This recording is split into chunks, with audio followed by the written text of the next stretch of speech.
In today's video, I'm going to teach you how to cut video in CapCut.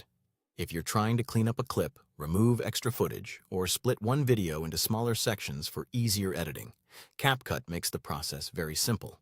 Once you know where the cutting tools are and how to place your playhead correctly, you can make quick edits in just a few moments.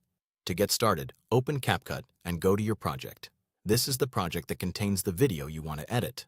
Once you're inside the editing workspace, take a second to look at your timeline, because that's where you'll be making the cut.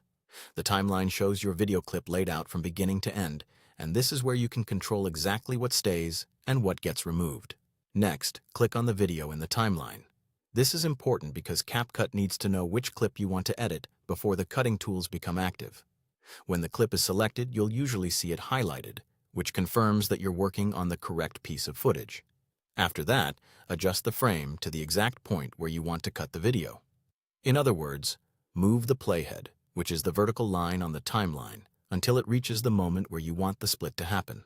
Try to be as precise as possible here. If needed, zoom in on the timeline for better accuracy, especially if you're trimming around a specific word, movement, or transition.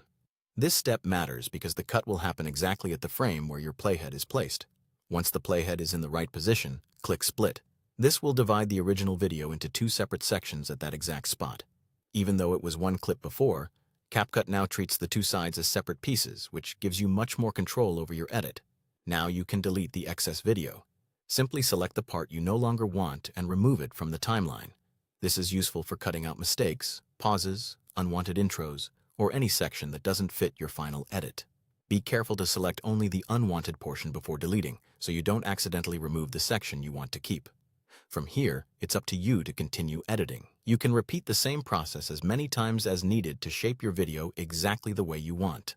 Cutting footage is one of the most basic and important editing skills, and once you're comfortable with it, the rest of your editing workflow becomes much easier.